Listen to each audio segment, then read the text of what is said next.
Oh, I love that. 6:20 now. I love this as well. Tricia Binford joining us this morning, head coach of Lady Cat basketball.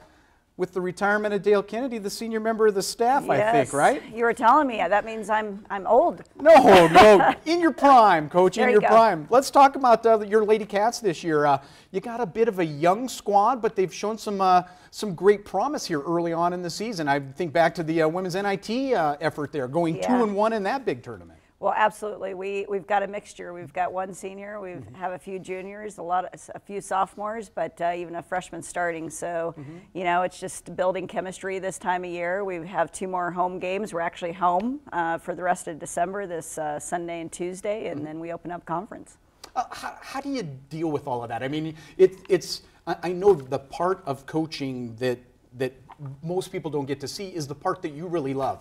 Working with these players, bringing them in, getting them to buy into the system, and the nuts and bolts, and some would even call it the minutia. That's the part that Tricia Binford really likes, I know. Well, I think we're in a place where student athletes do the majority of that. I feel like they do a fantastic job. Once we get student athletes on campus, they're meeting the team, they're seeing the community. Obviously, our university is thriving right now. There's just so many things that are driving students to choose Montana State, and proud of the group that we get to coach, and you know, just getting out there and working on preparation. You know, that's our job, is trying to put them in situations that they're going to see, and as much as possible. And we're still in the early stages of that, but we have a lot of bright signs coming up. You never let them forget that they're students. That comes first and foremost at Montana State University for the Lady Cats, has been since you've been there. Yeah, absolutely. We actually just came back from Texas and had finals this week, so there were a few tests that had to be proctored on the road, and just them making sure they communicate with professors ahead of time. There's a lot of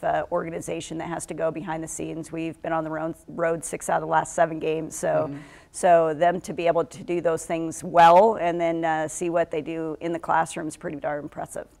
If somebody hasn't been to a Lady Cat game this year, give me just a quick description of the Lady Cats. You're going to get a bunch of chances. Like you said, you're home until after the first of the year. Well, I think we're extremely exciting. We have a lot of scorers on the floor, and it's a matter of mixing scores together. So it's a nice challenge that we have. But Claire Lundberg is our lone senior, and she has been a pretty instant impact. She's been a transfer for us from Seton Hall. We have another transfer, Martha Cooter, who's also a junior, and 2 of our leading point scorers. And then you have juniors returning like Oleana Squires, Blair Braxton, Madeline Smith, who are going to be really familiar to Cat fans, that have tremendous experience, but all bringing a ton to the table. And we've got our sharpshooter, Tori Martell. We have some freshmen that are impacting at the point guard spot, but I think we're going to continue getting faster as a team. I think the points are going to come, but I love the buy-in. I love that we're grinding things out. We've learned a lot on the road. We've had to play against a nationally ranked team in Marquette, and